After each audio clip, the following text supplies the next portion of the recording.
CSK ஃபேன்ஸுக்கு ஒரு good நியூஸ்னு சொல்லலாம். அது மட்டும் இல்லை ஆர்சிபி ஃபேன்ஸுக்கு ஒரு பேட் நியூஸ்னு கூட சொல்லலாம். அதாவது இப்போ நடந்துட்டு இருக்க ஐபிஎல்ல வந்து பார்த்தீங்க அப்படின்னா நம்ம சிஎஸ்கேவா இல்லை ஆர்சிபியா எந்த டீம் ஜெயிப்பாங்க, யார் வந்து பிளே ஆஃப்ஸ் போவாங்க அப்படிங்கிற ஒரு முடிவு தாங்க இப்போ இது வரைக்கும் தெரியாமல் இருக்கு. இந்த பாயிண்ட் ஷேப்ல பொறுத்த வரைக்கும் நம்ம சிஎஸ்கே டீம் வந்து 4th பிளேஸ்ல இருக்காங்க. அதே நம்ம ஆர்சிபி டீம் வந்து பார்த்தீங்கன்னா 5th பிளேஸ்ல வந்து இருக்காங்க. இப்போ ஆல்மோஸ்ட் வந்து 3 டீம் வந்து குவாலிஃபை ஆயிட்டாங்க. அதாவது ராஜஸ்தான் ராயல்ஸ், கேகேஆர் 2 டீம் வந்து கன்ஃபார்ம் ஆயிருச்சு. இன்னொரு டீம் வந்து பார்த்தீங்கன்னா எஸ்ஆர்எச் இருக்காங்க. எஸ்ஆர்எச் டீமை பொறுத்த வரைக்கும் இன்னும் ஒரு மேட்ச் ஜெயிச்சாலே போதுங்க, அவங்களும் வந்து கன்ஃபார்ம் குவாலிஃபை ஆயிருவாங்க. அதுக்கு அடுத்து 4th பிளேஸ்க்கு தான் சிஎஸ்கேவா இல்லை ஆர்சிபியா அப்படிங்கிற ஒரு பிரச்சனையே போயிட்டு இருக்கு. கடைசியா நடக்க போறது நம்ம சிஎஸ்கேக்கும் ஆர்சிபிக்கும் பாத்தீங்கன்னா 18ஆம் தேதி வந்து மேட்ச் நடக்க போகுதுங்க. 19ஆம் தேதியோட ஐபிஎல் லீக் வந்து முடியுது. அதனால கண்டிப்பா 18ஆம் தேதி நடக்க போற மேட்ச்ல ஆர்சிபி டீம் ஜெயிச்சா மட்டும் தாங்க முடியும். அதுவும் நார்மலா ஜெயிக்க கூடாது. ஃபர்ஸ்ட் பேட்டிங் ஆடினாங்க அப்படின்னா 18 ரன் வித்தியாசத்துல ஜெயிக்கணும். அதுவே சேசிங்கா இருந்துச்சு அப்படின்னா பாத்தீங்கன்னா 18 ஓவர்ல மேட்ச் வந்து பினிஷ் பண்ணணும். அப்போதாங்க நம்ம சிஎஸ்கே விட ஆர்சிபி வந்து பெட்டரான ரன் ரேட்ல மேல போக முடியும். இப்போ நம்ம ஆர்சிபி டீம் வந்து பாத்தீங்கன்னா செம்மையா தாங்க ப்ளே பண்ணிட்டு இருக்காங்க. தொடர்ந்து 5 மேட்ச் ஜெயிச்சிருக்காங்க. கடைசி மேட்சும் ஜெயிப்பாங்க அப்படிங்கிற ஒரு நம்பிக்கை வந்து எல்லா ஃபேன்ஸுக்குமே இருக்கு.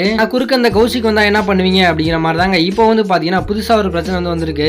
அதாவது 18ஆம் தேதி சாயந்தரம் 6 மணில இருந்து பாத்தீங்கன்னா சரியான மழை இருக்குங்க. அதுவும் 95% வந்து இடியுடன் கூடிய கனமழை அப்படிங்கிற மாதிரி தான் சொல்லியிருக்காங்க. அதனால மேட்ச் வந்து கேன்சல் ஆகிறதுக்கு அதிக வாய்ப்பு இருக்குங்க. ஒருவேளை இந்த மேட்ச் வந்து கேன்சல் ஆயிருச்சு அப்படின்னா கண்டிப்பா சிஎஸ்கே டீம் தான் பிளே ஆஃப்ஸ் வந்து போவாங்க. ஒருவேளை இந்த மேட்ச் நடக்கணும் அப்படின்னா நம்ம கையில எதுவுமே கிடையாதுங்க, கடவுள் கையில தான் இருக்கு. மழை வராம இருந்தா மட்டும் தாங்க இந்த மேட்ச் வந்து நடக்கும்.